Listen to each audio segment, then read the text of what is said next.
എല്ലാവർക്കും ഹാബിറ്റസ് പീഡിയയിലേക്ക് സ്വാഗതം. ഇത് നമ്മുടെ ഫസ്റ്റ് വീഡിയോ ആണ്.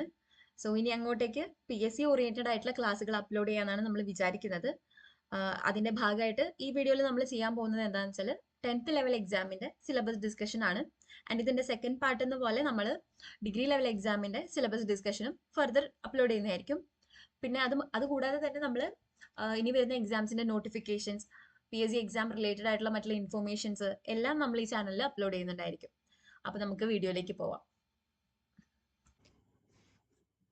നമ്മുടെ എക്സാംസിന്റെ ഒരു പൊതുവായിട്ടുള്ള സിലബസ്, അതിന്റെ ഒരു ബ്രോഡർ ഔട്ട്ലുക്ക് എന്ന് പറയുന്നത് ഈ സ്ലൈഡിൽ കൊടുത്തിരിക്കുന്നതാണ്. സോ അതിൽ ഏറ്റവും ഇമ്പോർട്ടൻ്റ് ആയിട്ടുള്ള ആദ്യത്തെ ഭാഗം എന്ന് പറയുന്നത് പൊതുവിജ്ഞാനമാണ്. അപ്പം പൊതുവിജ്ഞാനം ആ ബ്രോഡർ ഏരിയയിൽ 50 മാർക്കിന് ഹിസ്റ്ററി, ജോഗ്രഫി, അതുപോലെ എക്കണോമിക്സ്, ഇന്ത്യൻ ഭരണഘടന, പിന്നെ ആ പോളിറ്റി ആയിട്ടുള്ള കേരളത്തിന്റെ സോഷ്യോ പൊളിറ്റിക്കൽ ആയിട്ടുള്ള കാര്യങ്ങൾ, അതുപോലെ തന്നെ biology, life sciences, chemistry, physics, കല, കായികം, സാഹിത്യം, സംസ്കാരം, കമ്പ്യൂട്ടർ അടിസ്ഥാന വിവരങ്ങൾ, പിന്നെ സുപ്രധാന നിയമങ്ങൾ. അപ്പൊ ഇത്രയും ബ്രോഡർ ആയിട്ടുള്ള ഒരു ഏരിയ ആണ് ആദ്യത്തെ ഒരു 50 മാർക്കിന്. അപ്പൊ അതിന്റെ വെയിറ്റേജ് ബ്രേക്ക് ഡൗൺ ഈ സൈഡിൽ കൊടുത്തിട്ടുണ്ട്. ഡീറ്റെയിൽ ആയിട്ട് നമ്മൾ ഇനി പറയും. അതുപോലെ തന്നെ രണ്ടാമത്തെ ഇമ്പോർട്ടൻ്റ് ആയിട്ടുള്ള ടോപ്പിക്കാണ് ആനുകാലിക വിഷയങ്ങൾ, കറണ്ട് അഫയേഴ്സ്. അപ്പൊ അതിനും നമ്മൾ കൊടുക്കേണ്ട എഫേർട്ട് അല്ലെങ്കിൽ അതിന്റെ അപ്രോച്ച് എന്ന് പറയുന്നത് ന്യൂസ് പേപ്പർ, അതുപോലെ കറണ്ട് മാഗസിൻസ്, ഇപ്പം നമുക്ക് റിലൈ ചെയ്യാൻ പറ്റുന്ന മാഗസിൻസ്, അതുപോലെ തൊഴിൽ വാർത്ത, അങ്ങനെ ആനുകാലിക വിഷയങ്ങൾ, അതിന്റെ ക്വിസസ് ഒക്കെ നമുക്ക് അവൈലബിൾ ആയിട്ടുള്ള പ്ലാറ്റ്ഫോമുകളൊക്കെ ഉണ്ട്. അപ്പം അതൊക്കെ മാക്സിമം ഉപയോഗപ്രദമായിട്ട് ഉപയോഗിക്കുക. പിന്നെ ഈ പറഞ്ഞ പോലെ ഇപ്പൊ ഡെയിലി ന്യൂസ് പേപ്പർ വായിക്കാനൊക്കെ എല്ലാവർക്കും പറ്റിയെന്നൊന്നും വരില്ല ജോലിക്ക് പോകുന്നവർക്കൊക്കെ. അപ്പൊ അതിനനുസരിച്ച് നമ്മൾ മാഗസിൻസോ അല്ലെങ്കിൽ കറണ്ട് അഫയേഴ്സ് അങ്ങനെ ഫോളോ അപ്പ് ചെയ്യാൻ പറ്റുന്ന എന്തെങ്കിലും ഒരു സംവിധാനം നമ്മൾ കണ്ടുപിടിക്കണം.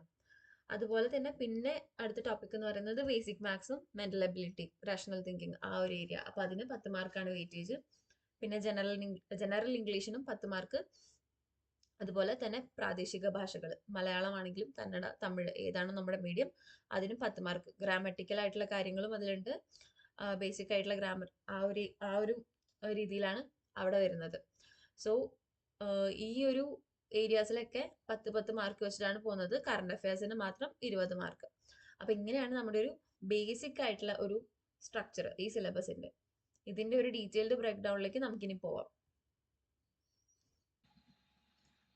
പൊതുവിജ്ഞാനത്തിന് ഓൾ ടുഗെദർ 50 മാർക്കാണ് ഉള്ളത്. അപ്പൊ അതിൽ ആദ്യത്തെ 5 മാർക്ക് എന്ന് പറയുന്നത് ചരിത്രത്തിനാണ്. അപ്പൊ ഹിസ്റ്ററിയിൽ നമ്മൾ 3 സ്ട്രാൻഡ് ആയിട്ടാണ് ആക്ച്വലി ഹിസ്റ്ററി പഠിക്കുന്നത്. Kerala history, Indian history, world history. അപ്പോൾ കേരളത്തിൽ യൂറോപ്യന്മാരുടെ വരവ്, കാര്യങ്ങൾ അവിടെ തൊട്ട് പിന്നെ കേരളത്തിന്റെ സാമൂഹ്യ രാഷ്ട്രീയ ചരിത്രം വരെയുള്ള ഒരുപാട് കാര്യങ്ങൾ നമ്മൾ പഠിക്കാനുണ്ട്. അതുപോലെ തന്നെ ഇന്ത്യൻ ചരിത്രം പറയുകയാണെങ്കിൽ തന്നെയും രാഷ്ട്രീയ ചരിത്രം തൊട്ട് എന്താ പറയാ, ഇവിടുത്തെ ഇന്ത്യയിലെ നാഷണൽ മൂവ്മെന്റ്, അതിനുശേഷം മഹാത്മാഗാന്ധി, പിന്നെ എന്താ പോസ്റ്റ് ഇൻഡിപെൻഡന്റ് പീരിയഡ്, അതൊക്കെ നമ്മൾ കവർ ചെയ്യുന്നുണ്ട്. പിന്നെ അത് കഴിഞ്ഞ് വേൾഡ് ഹിസ്റ്ററി പറയുമ്പോൾ നമ്മൾ ഈ പറഞ്ഞ പോലെ പല രാജ്യങ്ങളിലായിട്ട് നടന്ന പല വിപ്ലവങ്ങൾ, അമേരിക്കൻ റവല്യൂഷൻ, ഫ്രഞ്ച് റവല്യൂഷൻ, അങ്ങനെ എല്ലാ റവല്യൂഷൻസും കവർ ചെയ്ത്, പിന്നെ അതുപോലെ തന്നെ UN, അങ്ങനത്തെ സംഘടനകളെ പറ്റി എല്ലാം ഡിസ്കസ് ചെയ്ത് പോകണം. അപ്പം അതാണ് ഹിസ്റ്ററിയിലുള്ളത്. 5 മാർക്കിന് ഇത്രയും ഏരിയ ആണ് നമ്മൾ കവർ ചെയ്ത് പോകേണ്ടത്. പിന്നെ 5 മാർക്ക് ജോഗ്രഫിയിൽ നിന്നാണ് വരുന്നത്. അപ്പൊ ഭൂമിശാസ്ത്രത്തിനും ഈ പറഞ്ഞ പോലെ അതിന്റെ ബേസിക് ആയിട്ടുള്ള കാര്യങ്ങൾ, അതിന്റെ ബേസിക് പ്രിൻസിപ്പൽസ്, പിന്നെ സ്ട്രക്ചറൽ ജോഗ്രഫി, ഫിസിക്കൽ ജോഗ്രഫി എന്നുള്ള കാര്യങ്ങൾ, അവിടെ നിന്നൊക്കെ ബേസിക് ആയിട്ട് നമ്മൾ അറിഞ്ഞിരിക്കേണ്ട ഒരുപാട് കാര്യങ്ങളുണ്ട്.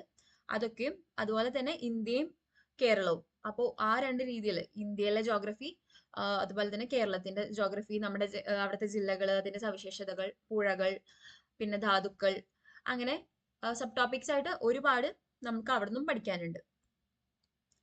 പിന്നെ എക്കണോമിക്സ് ആണ് 5 മാർക്കിന് വരുന്നത്. അപ്പൊ എക്കണോമിക്സ് ആക്ച്വലി സിലബസിൽ കാണുമ്പോൾ നമുക്ക് കുറച്ചേ ഉള്ളൂ എന്ന് തോന്നുമെങ്കിലും അത് വളരെ ഡീപ്പായിട്ടും ആ കോൺസെപ്റ്റ് നല്ല കോൺസെപ്റ്റുവൽ ക്ലാരിറ്റിയോട് കൂടി നമ്മൾ പഠിക്കാനുണ്ട്.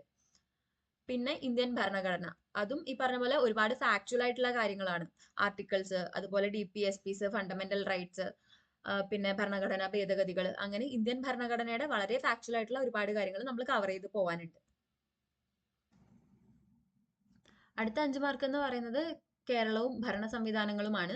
അപ്പോൾ കേരളത്തിന്റെ ഒരു പൊളിറ്റിക്കൽ സ്ട്രക്ചേഴ്സ്, അതുപോലെ തന്നെ കേരളത്തിന്റെ സോഷ്യോ പൊളിറ്റിക്കൽ ആയിട്ടുള്ള ഒരു കണ്ടീഷൻ, ഇവിടുത്തെ മറ്റുള്ള പോളിസീസ്, കാര്യങ്ങൾ, അതൊക്കെയാണ് അവിടെ നമ്മൾ എന്താ പറയാ ഡിസ്കസ് ചെയ്ത് പോവുക. അപ്പോൾ ആ ഒരു 5 മാർക്ക് എന്ന് പറയുന്നത് വളരെ ഇമ്പോർട്ടന്റ് ആയിട്ടുള്ള ഏരിയ തന്നെയാണ്. പിന്നെ വരുന്നത് ജീവശാസ്ത്രവും പൊതുജനാരോഗ്യവും, അതായത് ലൈഫ് സയൻസും ബയോളജിയാണ്. അപ്പോൾ അതിന് നമുക്ക് 6 മാർക്കാണ് ആ ഏരിയയിലുള്ളത്. 6 മാർക്കിന് അതിനനുസരിച്ച് തന്നെ ഒരു 7 സബ് ടോപ്പിക്സ് ഉണ്ട്. അപ്പം അത് ബേസിക് ബയോളജി തൊട്ട് പിന്നെ ജീവിതശൈലി രോഗങ്ങൾ, അങ്ങനെ നമ്മുടെ പാരിസ്ഥിതിക പ്രശ്നങ്ങൾ, അങ്ങനെ ഒരുപാട് സബ് ടോപ്പിക്സ് അവിടെ കവർ ചെയ്ത് പോകാനുണ്ട്. പിന്നെ 7ാമത് വരുന്നത് ഫിസിക്സ്. ഫിസിക്സിനും കെമിസ്ട്രിക്കും കൂടിയിട്ടാണ് 6 മാർക്ക് ഉള്ളത്. അപ്പം അത് 3 ഡിവൈഡ് ചെയ്തിട്ടാണ് പോയിരിക്കുന്നത്. അപ്പൊ അതൊക്കെ നമ്മൾ SCERT ലെവലിൽ നമ്മൾ സ്കൂളിൽ പഠിച്ച സ്കൂൾ ബേസ്ഡ് ടെക്സ്റ്റിൽ ഉള്ള കാര്യങ്ങളൊക്കെ തന്നെയാണ്. പക്ഷെ അതിനെ കുറച്ചും കൂടെ നമ്മൾ ബ്രഷപ്പ് ചെയ്ത് കൊണ്ടുവരികയാണ് ചെയ്യേണ്ടത്. അപ്പോൾ ഫിസിക്സും കെമിസ്ട്രിയും ഒക്കെ ഈ പറഞ്ഞ പോലെ ശബ്ദം, ബലം, താപം, അങ്ങനെ നമ്മൾ സ്കൂളിൽ പഠിച്ച കുറെ കോൺസെപ്റ്റ്സും അതിന്റെ തന്നെ കുറെ കാര്യങ്ങളൊക്കെ തന്നെയാണ് നമ്മൾക്ക് വീണ്ടും റിവൈസ് ചെയ്യാനുള്ളത്. രസതന്ത്രവും അത് പറഞ്ഞ പോലെ തന്നെയാണ്. രസതന്ത്രത്തിലാണെങ്കിൽ 3 മാർക്കിന് 3 സബ് ടോപ്പിക്സ് ആണുള്ളത്: ആറ്റം, മൂലകങ്ങൾ, ലോഹങ്ങൾ, അങ്ങനെ. പിന്നെ അടുത്ത 5 മാർക്കിന് വരുന്നത് കല, കായികം, സാഹിത്യം, സംസ്കാരം. ഇത് നമുക്ക് പറഞ്ഞ പോലെ ചിലപ്പം വളരെ അൺപ്രഡിക്റ്റബിൾ ആയിട്ടായിരിക്കും PSCന്റെ ക്വസ്റ്റ്യൻസ് ഒക്കെ വരിക. നമ്മൾ എത്ര നോക്കിപ്പോയാലും പറയാൻ പറ്റില്ല. കാരണം പ്രശസ്തമായ സ്ഥലങ്ങൾ, പ്രശസ്തമായ സ്ഥാപനങ്ങൾ എന്നൊക്കെ പറയുമ്പോൾ കലയിൽ പ്രശസ്തമായ ഒരുപാട് കാര്യങ്ങളുണ്ട്. സോ അത് നമ്മൾ എന്താ പറയാ, വളരെ ബ്രോഡ് ആയിട്ടുള്ള ഒരു കാര്യമാണ്. അപ്പൊ അതിനനുസരിച്ച് തന്നെ നമ്മൾ ഈ ഒരു ഏരിയനെ അപ്രോച്ച് ചെയ്യണം.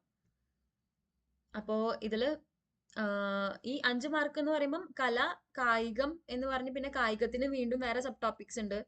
അതുപോലെ തന്നെ സാഹിത്യത്തിനും വേറെ സബ് ടോപ്പിക്സ് ഉണ്ട്. അപ്പോൾ അവിടെ എന്ന് പറയുമ്പം ഈ പറഞ്ഞ പോലെ കുറച്ച് മാർക്കാണ് എന്നുണ്ടെങ്കിലും ഒരുപാട് വൈഡർ ആയിട്ട് കുറെ കവർ ചെയ്യാനുണ്ട്. അപ്പൊ അതിനനുസരിച്ച് നമ്മൾ അത് സോർട്ട് ചെയ്ത് കൊണ്ടുപോകണം. പിന്നെ കമ്പ്യൂട്ടറിൽ 3 മാർക്കാണുള്ളത്. ഹാർഡ്വെയർ, സോഫ്റ്റ്വെയർ, കമ്പ്യൂട്ടർ നെറ്റ്വർക്ക്സ് എന്നൊക്കെ പറഞ്ഞ് അതിനും കുറെ സബ് ടോപ്പിക്സ് ഉണ്ട്. അത് അത്യാവശ്യം ഫാക്ച്വൽ ആയിട്ടുള്ള കാര്യങ്ങൾ തന്നെയാണ്. പക്ഷെ ബേസിക് ആയിട്ട് നമ്മൾ അറിഞ്ഞിരിക്കേണ്ട കാര്യങ്ങൾ കൂടിയാണ്. പ്രത്യേകിച്ച് ഇത്രയും അഡ്വാൻസ്ഡ് ആയിട്ടുള്ള ടെക്നോളജിക്കൽ എന്താ പറയാ ഒരു കണ്ടീഷനിൽ നമ്മൾ ജീവിച്ചു പോകുമ്പോൾ, ഇത്രയും അഡ്വാൻസ്ഡ് ആയിട്ടുള്ള ഒരു കാലഘട്ടത്തിൽ നമ്മൾ ജീവിച്ചു പോകുമ്പോൾ ഇത്തരം കാര്യങ്ങളൊക്കെ ബേസിക് ആയിട്ട് നമ്മൾ അറിഞ്ഞിരിക്കേണ്ട കാര്യങ്ങൾ കൂടിയാണ്. അതുപോലെ തന്നെ സൈബർ ക്രൈംസും സൈബർ ലോസും ഒക്കെ ഇന്നത്തെ കാലത്ത് നമ്മൾ എന്തായാലും അറിഞ്ഞിരിക്കേണ്ട കാര്യങ്ങളാണ്. പിന്നെ സുപ്രധാന നിയമങ്ങൾ, അതും 5 മാർക്കിന് വരുന്നതാണ്. അതാണ് നമ്മുടെ പൊതുവിജ്ഞാനത്തിലെ ലാസ്റ്റ് ടോപ്പിക്. ഈ സുപ്രധാന നിയമങ്ങളാണ്. പിന്നെ നമ്മൾ അടുത്ത മേജർ ഏരിയ എന്ന് പറയുന്നത് ആനുകാലിക വിഷയങ്ങളാണ്, കറണ്ട് അഫയേഴ്സ്. അപ്പോൾ 20 മാർക്കാണ് അതിന് വെയിറ്റേജ് വരുന്നത്. അത് ആ ഡ്യൂ വെയിറ്റേജും ഉണ്ട്, അതുപോലെ തന്നെ ബ്രോഡർ ആയിട്ടുള്ള ഒരു ഏരിയയുമാണ്. അപ്പൊ ന്യൂസ് പേപ്പറിനും തൊഴിൽ വാർത്തയും പിന്നെ മറ്റ് മാഗസിൻസ് ഒക്കെ നമ്മൾ അതിന് കവർ ചെയ്ത് പോകേണ്ടതുണ്ട്. അതുപോലെ തന്നെ പിന്നെ വരുന്ന ടോപ്പിക് എന്ന് പറയുന്നത് മാത്സ്, ബേസിക് മാത്സും അതുപോലെ മെന്റൽ എബിലിറ്റിയും റേഷണൽ തിങ്കിങ്ങും കാര്യങ്ങളും ഒക്കെ. അപ്പോൾ ലഘുഗണിതത്തിന് 5 മാർക്ക്, ബേസിക് മാത്സിന് 5 മാർക്ക്, അതുപോലെ തന്നെ മെന്റൽ എബിലിറ്റി ആപ്റ്റിറ്റ്യൂഡിന് 5 മാർക്ക്. അപ്പൊ രണ്ടും കൂടെ 10 മാർക്കാണ് മാത്സിൽ വരുന്നത്. അത് ബേസിക്കലി PSC മാത്രമല്ല, ഓൾമോസ്റ്റ് എല്ലാ കോമ്പറ്റേറ്റീവ് എക്സാമിനും നമ്മൾ RRB, UPSC എല്ലാ എക്സാമിനും നമ്മൾ ഫേസ് ചെയ്യുന്ന ഒരു ഏരിയ ആണ്. അപ്പോൾ ആ ഒരു രീതിക്ക് അത് നമ്മൾ നല്ലോണം പഠിച്ചിരിക്കണം. പിന്നെ ജനറൽ ഇംഗ്ലീഷിനെ ഇതുപോലെ രണ്ടായിട്ട് നമ്മൾ ഡിവൈഡ് ചെയ്യുന്നുണ്ട്: ഇംഗ്ലീഷ് ഗ്രാമറും വൊക്കാബുലറിയും. അപ്പൊ ഇംഗ്ലീഷ് ഗ്രാമറിന് 5 മാർക്കും അതുപോലെ തന്നെ വൊക്കാബുലറിക്ക് 5 മാർക്കും ആണ് ഉള്ളത്. പിന്നെ മലയാളം പോലെ തന്നെ തമിഴ്, കന്നഡ ഭാഷകളും ഈ പറഞ്ഞ പോലെ പ്രാദേശിക ഭാഷകൾക്ക് 10 മാർക്ക് വെച്ചിട്ടാണ്. അപ്പൊ അതിന്റെയും ഗ്രാമാറ്റിക്കൽ ആയിട്ടുള്ള കാര്യങ്ങൾ, പദശുദ്ധി, വാക്യശുദ്ധി, പിന്നെ സ്ത്രീലിംഗം, പുല്ലിംഗം ചേർത്തെഴുതുക, പിരിച്ചെഴുതുക, വചനം, അതൊക്കെയാണ് അതിൽ വരുന്നത്. അപ്പോൾ ബേസിക്കലി ഇതൊക്കെയാണ് നമ്മുടെ 10th ലെവൽ എക്സാമിന്റെ സിലബസ് എന്ന് പറയാനുള്ളത്. ഇതുവരെ നമ്മൾ മനസ്സിലാക്കിയ കാര്യങ്ങളൊക്കെ വെച്ചപ്പം നമ്മളൊന്ന് അനലൈസ് ചെയ്ത് കഴിഞ്ഞാൽ നമുക്ക് മനസ്സിലാകും. ആദ്യത്തെ 50 മാർക്ക് എന്ന് പറയുന്നത് പൊതുവിജ്ഞാനം. അത് വളരെ ബ്രോഡർ ആയിട്ടുള്ള ഒരു ഏരിയ ആണ്. അപ്പൊ അതിന് നമ്മൾ അതേപോലെ നമ്മൾ എഫേർട്ട് ഇടണം. പിന്നെ രണ്ടാമത്തെ 50 മാർക്ക് എന്ന് പറയുന്നത് ഈ ഒരു 5 areas: current affairs, English, maths, അതുപോലെ മലയാളം, ആ ഒരു ഏരിയാസ് ഒക്കെ കവർ ചെയ്യുന്ന ഒരു ഭാഗമാണ്. അപ്പോൾ ഈ ഏരിയ നമുക്ക് കുറച്ചും കൂടെ സ്കോറിംഗ് ആയിരിക്കും നമ്മൾ എഫേർട്ട് ഇട്ട് കഴിഞ്ഞാൽ. അപ്പൊ അതിനനുസരിച്ച് ഇതിനെ അപ്രോച്ച് ചെയ്യാം. അപ്പൊ ഇതാണ് 10th ലെവൽ എക്സാമിന്റെ ഒരു ബേസിക് സ്ട്രക്ചർ, അല്ലെങ്കിൽ അതിന്റെ ഒരു ഔട്ട്ലൈൻ വരുന്നത്.